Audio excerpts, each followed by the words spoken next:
Part 1. White Clouds. Garland Moon. Mutiny in the Mist.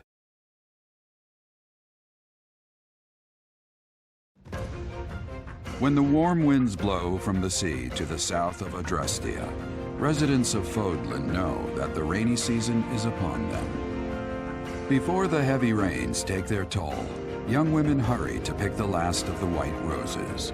The ivory buds are woven into garlands and given as gifts to close friends or potential lovers.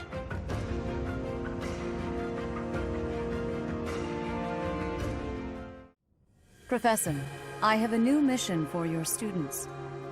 We have received reports that Lord Lonato has rallied troops against the Holy Church of Seros. Lord Lonato is a minor lord of the kingdom. He's been showing hostility toward the church for some time now. A vanguard unit from the Knights of Seros is already on its way to his stronghold, Castle Gaspar. Lord Lonato's army is nothing compared to the Knights. It is quite possible the rebellion has already been suppressed. Even so, I would like for your class to travel with the Knights' rear guard to deal with the aftermath. War zones are unpredictable. We do not expect you will have cause to battle, but be prepared for the worst. Excuse me.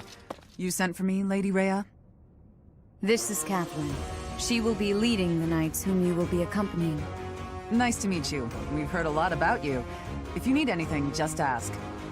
She is one of our bravest knights, and that is no small feat. Only an exceptional few have what it takes to join the Knights of Seros. This mission should prove useful in demonstrating to the students how foolish it would be to ever turn their blades on the church. Are you actually reading, Hilda? I thought you hated studying. Oh, hush. It's just a letter from my brother. He sends them all the time. Your brother, huh? Isn't he known as a great general of the Alliance? A true beacon of... Don't even start. That's got nothing to do with me. Uh-oh, better not let your brother hear you say that. 'Twould break his fraternal heart. But all joking aside, it sounds like he really cares for you. You can say that again. He must be rather bored, too, now that the situation in Elmira has settled down. Ah, the Elmirans, the Eastern Menace, as they're often called. I did hear your brother had fought them a number of times. In fact, I hear he's even gone toe-to-toe with Nadir, the great Elmiran warrior. Nadir the Undefeated, was it? Just another grizzled old man as far as I'm concerned. But my father was ecstatic when he heard my brother had defeated him. He paraded my brother all over our territory. What a pain that must have been for our people. A pain? Any celebration is something to be enjoyed. Celebration puts smiles on faces faster than anything. I'm sure even you at least congratulated him, right? A smile from you would surely mean the world to your brother. Well, sure. Then he got all worked up and started saying things like, I am the protector of Fodlan. That's not far from the truth, you know? Why do you think the Elmirans have been so quiet lately? They're wary of your brother. If House Goneril of the Border were a bunch of weaklings, the Elmirans would have invaded Fodlan a long time ago. You talk about it as though you've spoken to the Elmirans yourself. Well, I am heir to the leading house of the Alliance. I'm privy to all kinds of information, whether I like it or not. You act so nonchalant about your studies, but you know so much about politics and history. You're a hard guy to grasp, you know that, Claude? Oh, I disagree. I'd let you grasp me any day. My hand, my heart, even my neck. But if you want to know all of my secrets, you'll have to bear yours as well.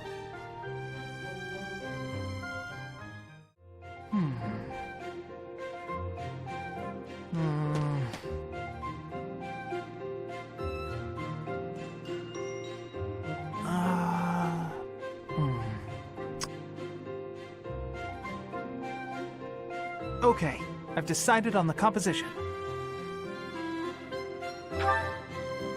That's right, the composition for my next paint... Wait, Professor?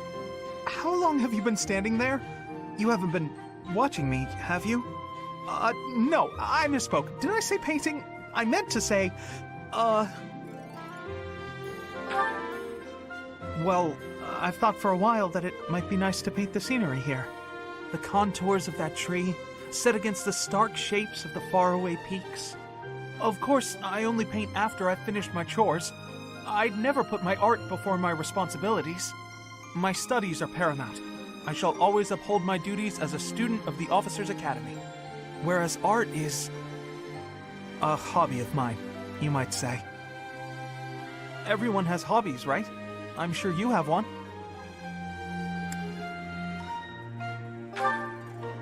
Oh, well, perhaps it's different for you, Professor. But it's perfectly normal for people to have hobbies. Reading, for instance, or fishing, or taking midday naps. For me, it's making art. Hobbies are healthy. They're a good way of relieving stress. You might consider taking up a hobby, Professor. Anything to clear your mind. Think about it. It's much easier to focus if you're feeling refreshed. There isn't a rule against hobbies, is there? If you tell me to stop, I'll stop. I shall never again put brush to canvas.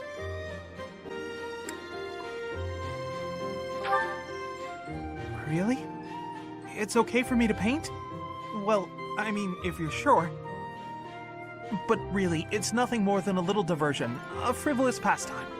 I think I ought to go back to my quarters now, if it's all the same to you.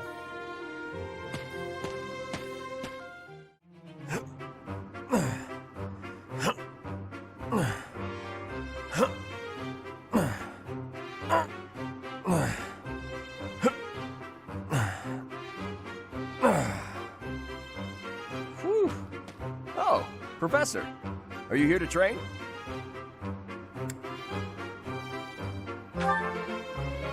You should join me. Training is more important than worrying about me. Legs, back, chest, arms, abs. Gotta work them all, right? I just finished training, and I feel great. Check me out. Are my muscles bulging?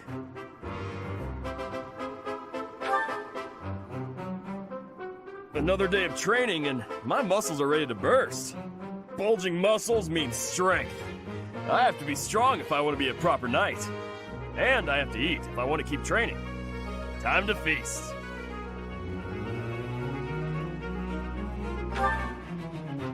Ah, way to hit me where it hurts, Professor. I know I'll be in trouble if I don't train my brain, too. Anyone who can't get tactics can't be a proper knight. It's just, I'm no good at remembering that kind of stuff. And training my brain instead of my body makes me sleepy. What if I start training twice as hard? Then I should only have to study half as much, right?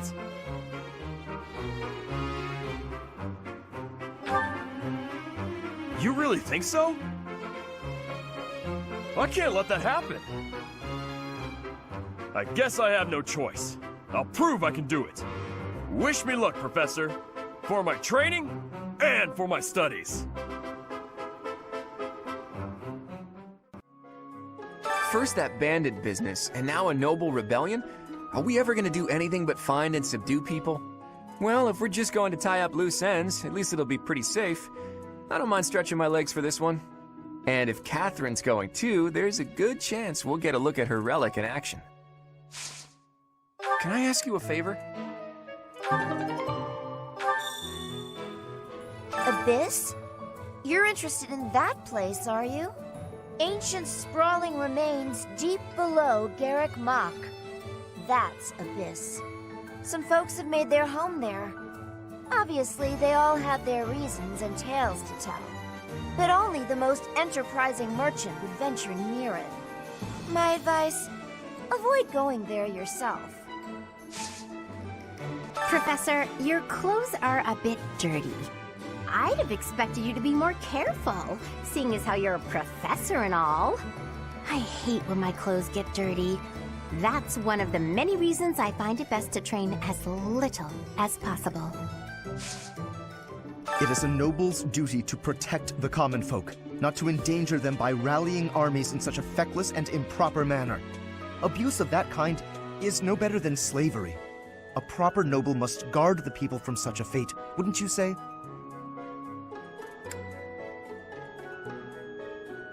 There can be no legitimate cause for a noble to abandon that basic obligation. Let us put an end to this quickly. I'm studying here so I can be the best there is, just like Captain Gerald. Do you think I've got it in me to be a top-tier mercenary, Professor? I'm going to work a lot harder than all the fancy nobles around here, I can tell you that. Ah, Professor! It would seem that a minor lord in Fargus is raising an army. This poses a threat, obviously, but not one for the kingdom, for the church. I mean, Fargus doesn't even have a king at present. There's something unsettling about this army. You had better ensure we're fully prepared.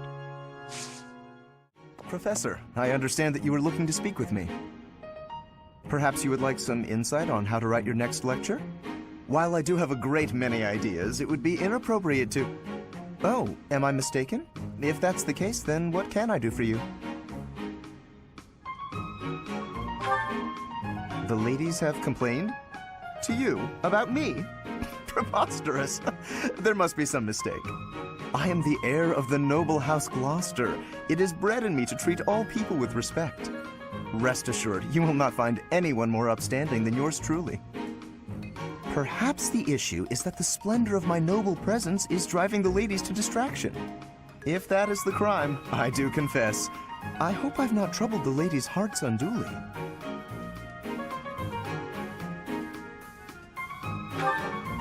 Outrageous! That's absurd! Who would dare to allege such slander?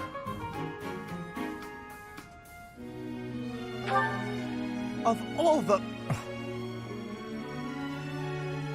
Well, I suppose I have offered several of them the honor of dining with me. It is impossible to tell if even the most well-bred young lady is a suitable companion for me, merely by the sight of her. So, in order for us to get to know each other properly, it is appropriate that we dine together. Thus far, they have all declined, oddly enough. For some reason, they seem to be exercising some form of restraint when speaking with me. I would never insist, of course. But I will admit I have, on occasion, after a day's pause, issued repeat invitations, in the fashion and style of a gentleman. What? Ridiculous! Dinner invitations from me, a problem? The very idea. I am a perfect gentleman, the son of a noble line. I've a wit like a rapier, and it takes but a glance to see that I'm gorgeous. No, I cannot believe such a thing. Are you sure this isn't the result of some sort of scheme? It cannot be otherwise. Someone has clearly devised a conspiracy against me. Someone who envies my position, who seeks to soil my sterling reputation with foul rumors. How crude. Please, Professor, it is beneath you to fall victim to such petty and obscene tactics. I implore you to take greater care in the future. Now, if you will excuse me, I have a great deal of work to do. Farewell.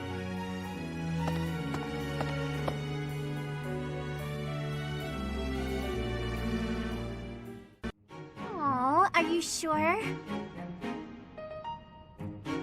Thank you so much. You're always so kind to me. I'll have to repay you sometime.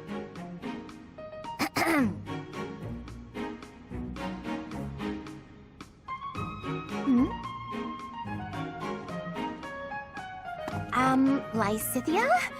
What are you doing there? Don't tell me you were listening just now and judging me getting other people to do my work for me. I've got better things to do. Although, I do wonder why everyone is always so eager to help you.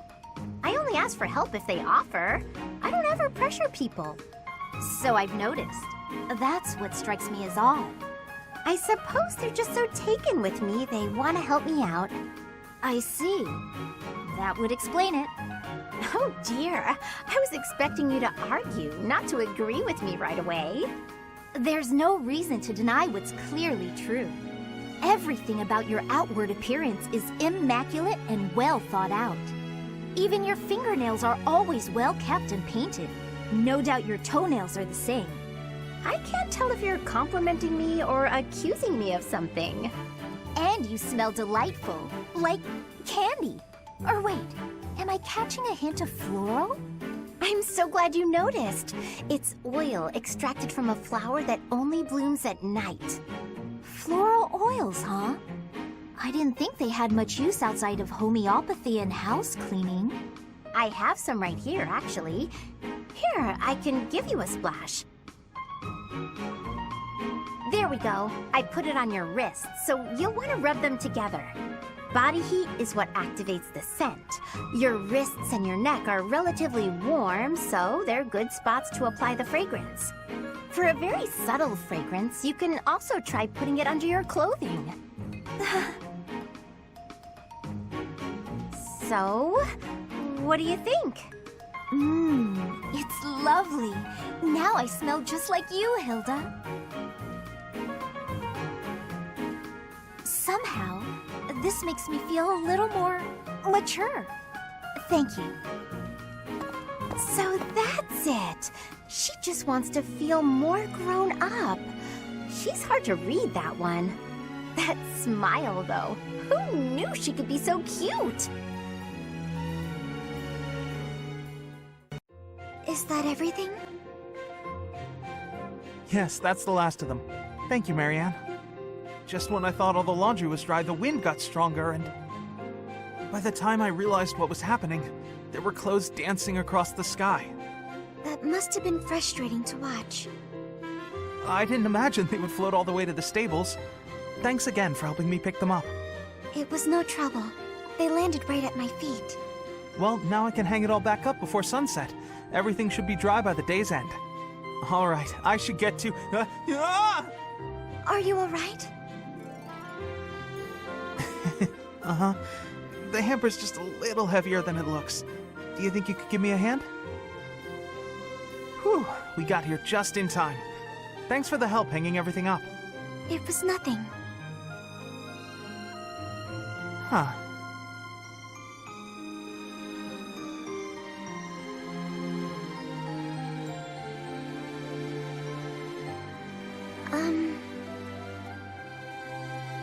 What is it? I'm sorry. I know I'm not much fun to be around. I'm not very good at small talk either. Oh, no, that's all right. After all, just look over there. Huh? Oh, the flowers are lovely. They were mere buds until just the other day. Now look at those gorgeous blooms. How wonderful. If we'd been chatting away, we might never have noticed them. Sure, the laundry was an ordeal, but at least there was a silver lining.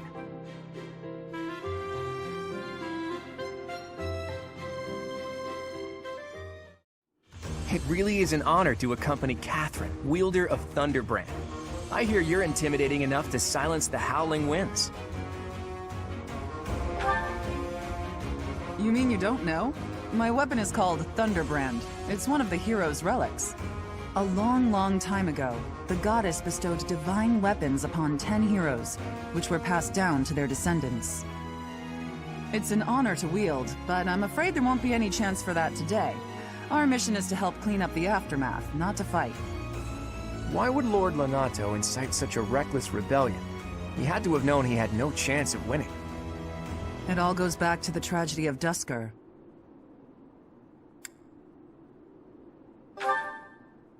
You must be joking. Where have you been traveling that news of it didn't reach you? It happened about 4 years ago. The king of the Holy Kingdom of Fargus was murdered by the people of Duscur. That about covers it, right? To put it simply, yes. But there's more to that story. They had accomplices within the kingdom as well. Lord Lonato's son, Kristoff, was one of them, and so he was handed over to the church for execution.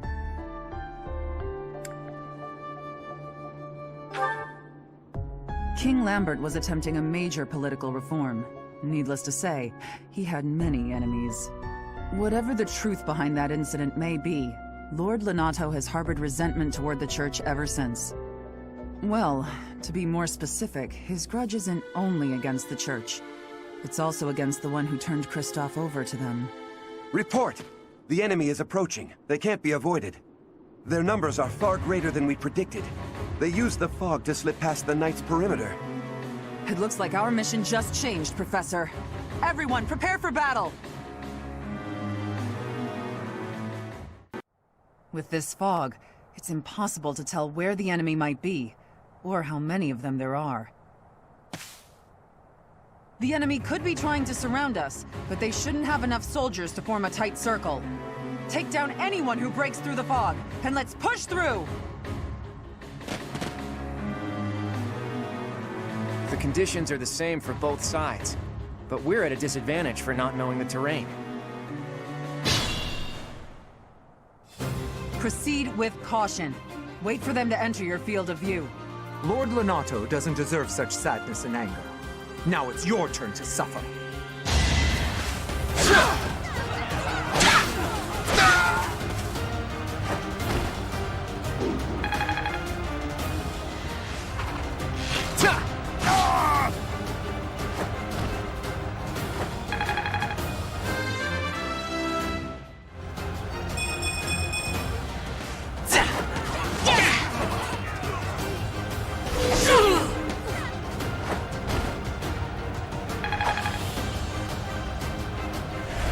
Lord Lonato, please don't die.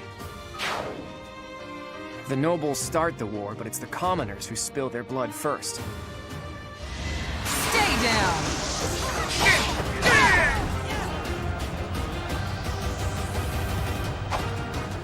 I won't let you anywhere near Lord Lonato.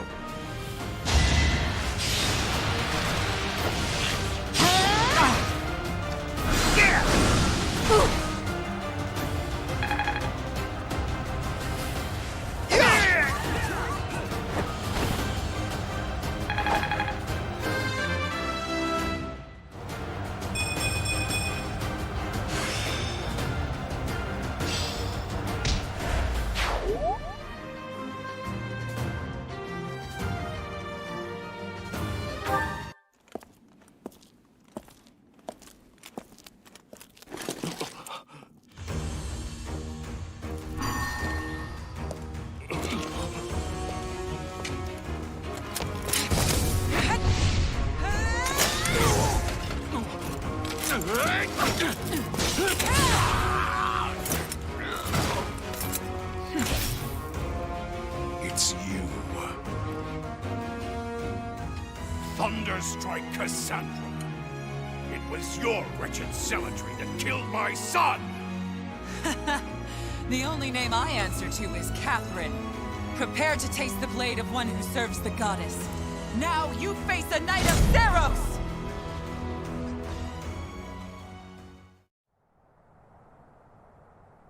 The fog is cleared. There's nothing left to hide you or the filthy Central Church from the judgment of the goddess.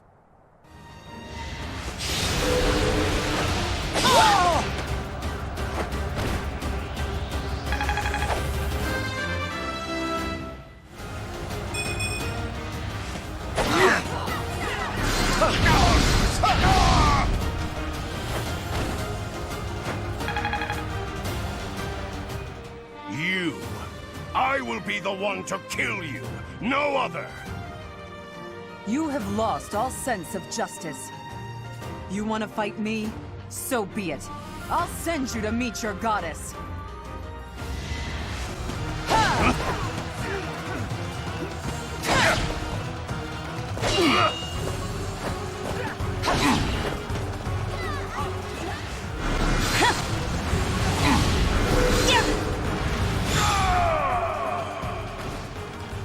Vile woman.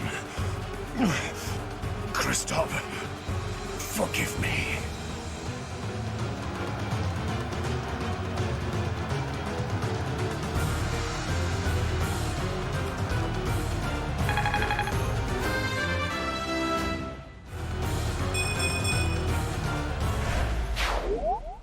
I never thought I'd see Lonato meet this fate.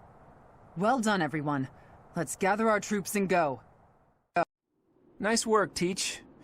Still, that fight left a foul taste in my mouth. That aside, did you see how Catherine fought? Agreed. I thought the power of the hero's relics must be exaggerated, but I was clearly wrong. Makes you wonder about that legend. Oh, it's nothing. Just the usual fanciful nonsense. An ancient relic that once cut a mountain in half with a single swing. That's what they say, anyway. But as amazing as Thunderbrand is, I don't think it fits that description. Apparently, relics can harness tremendous power for those with a compatible crest. Though you can technically use one so long as you have any crest at all. Yeah, I don't know. Long story short, I'd like to try cutting a mountain in half someday. Ooh, are you talking about relics? You'll be able to use one soon, Claude. I just know it. After all, you've already been selected as the next head of House Regan. Easy there, Hilda. I don't know how apt soon is. My grandfather is still unbearably healthy. Oh, is this news to you, Teach? Yours truly was recently recognized as a legitimate child of House Regan. They possess one of the hero's relics too, though I've yet to see it. I officially joined House Regan only last year.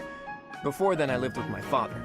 When I learned that my mother was the daughter of an Alliance noble, I was so surprised I thought the whole world was pulling a fast one on me for a week.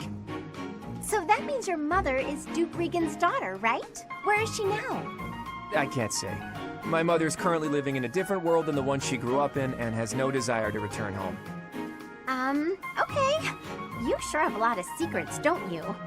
I'm just keeping a promise to my parents. Make of that whatever you will. In exchange for my so-called secrecy, I'm free to do as I please. Which is why I decided to see what the other side of my family was like. That's how I found out about this strange crest I bear. Professor, Claude, it sounds like the troops will be withdrawing soon. We should return as well. We won. We should be celebrating. Instead, we're heading back with heavy hearts. Whoa there, what's the matter? You look as sad as a kitten without any yarn. If we hadn't done what we did, the rebel army would have followed this road all the way to the monastery. And they would have crushed all the little villages along the way. We stopped that from happening. You should be proud. Sorry to intrude, but this incident may be more serious than anticipated. I found this on Lord Lonato. It's a note that mentions a plan to assassinate Lady Rhea. We can't tell who sent it, so the source is suspect, but the content is too disturbing to ignore. We must report this to Lady Rhea right away. I hope that it's nothing. I am glad to see that you have returned safely. The goddess is gracious with her divine protection. But it was not only her divine protection that shielded you, was it? You are just as skilled as I had hoped. I am not so sure. I heard some of the students were hesitant about fighting militia. However, we must punish any sinner who may inflict harm upon believers, even if those sinners are civilians. I pray the students learned a valuable lesson about the fate that awaits all who are foolish enough to point their blades towards the heavens. Our real concern is what Catherine reported. The secret message that was in Lord Lonato's possession. It contained a deplorable plot to target the Archbishop on the day of the goddess's rite of rebirth. The plan seems unrealistic at best, but a threat is a threat. We must maintain constant vigilance. To that end, I would like for you and your students to help with security on the day of the ritual.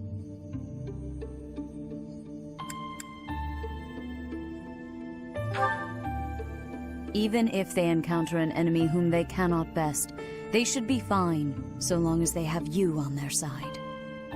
The rite of rebirth is of paramount importance. It is when the Church of Seros and its believers unite to pray for the return of the goddess. The Archbishop and I will be confined to the Goddess Tower once the ritual begins. Of course, the Knights will be on high alert as well, but there aren't enough of them to keep watch on every corner of the monastery. It is far from ideal to be forced to mobilize students, but the gravity of this situation requires that we all bend to avoid breaking. While there is no need to fear for my safety, we cannot turn a blind eye to those who would blaspheme so heinously. With any luck, this will all be for naught. Still, be on your guard.